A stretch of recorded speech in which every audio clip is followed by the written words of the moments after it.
আসসালামু আলাইকুম ওয়া রাহমাতুল্লাহি ওয়া বারাকাতুহু। প্রিয় দর্শক, আরো একটি ভিডিও নিয়ে আপনাদের সামনে উপস্থিত হয়েছি। আজকের ভিডিওতে আমরা একজন কিডন্যাপকারীকে দেখব, সে কিভাবে কি করেছে সেটা আমরা জানবো। আমরা কিন্তু সারা দেশ থেকে খবর পাচ্ছি যে এদিক সেদিক বাচ্চাদেরকে ধরে নিয়ে গেছে কিডন্যাপকারীরা। তো এমনই একটি ঘটনার সম্মুখীন হয়েছে এক কিডন্যাপকারী, যাকে জনগণ ধরে আচ্ছামতো ধুলাই দিয়ে পুলিশের সুপর্দ করেছে। তো এই ঘটনা ঘটেছে সিলেটের গোলাপগঞ্জে। তো আমরা ঘটনাটি একটু দেখে আসি ভিডিওটা, চলুন। আব্দুল মজিদ, বয়স কত তোমার?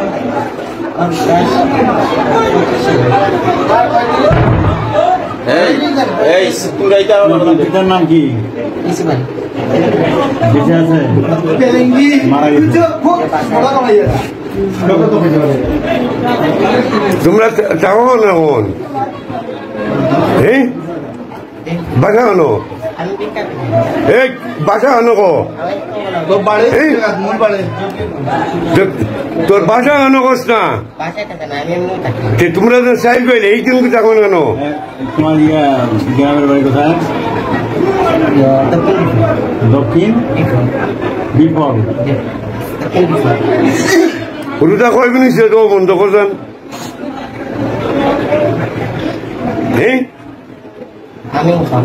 ইউনিয়নের নাম কি?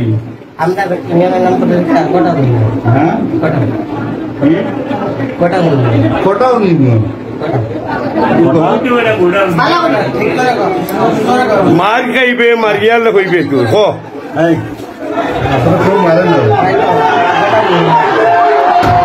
ঠিক করি গো শুয়ার বাচ্চা নাম তো ঠিক করি। ইউনিয়নের নাম কি?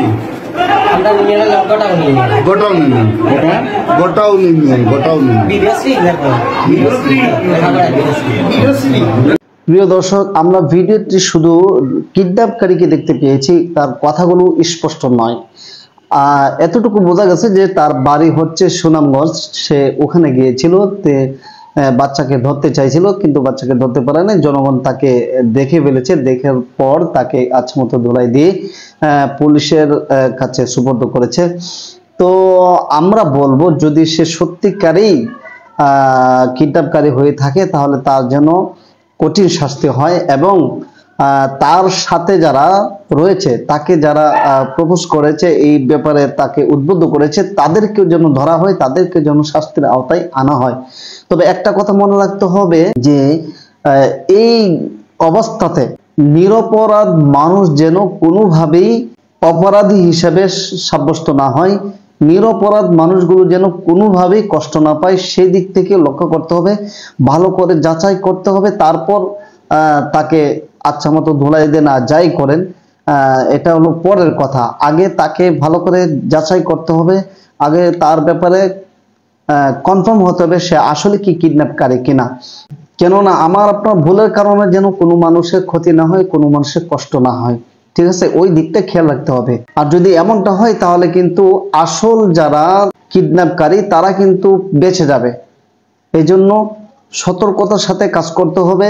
কিডন্যাপকারীদেরকে যেখানে পাওয়া হবে সেখানে আচ্ছামতো ধুলাই দিতে হবে এবং ওদেরকে জীবনের শিক্ষা দিতে হবে, ঠিক আছে? আজকে ভিডিওটা এই পর্যন্তই। সকলেই ভালো থাকেন, সুস্থ থাকেন, আর ভিডিওটা শেয়ার করবেন, চ্যানেলটা সাবস্ক্রাইব করবেন। আসসালামু আলাইকুম ওয়া রাহমাতুল্লাহি ওয়া বারাকাতুহু।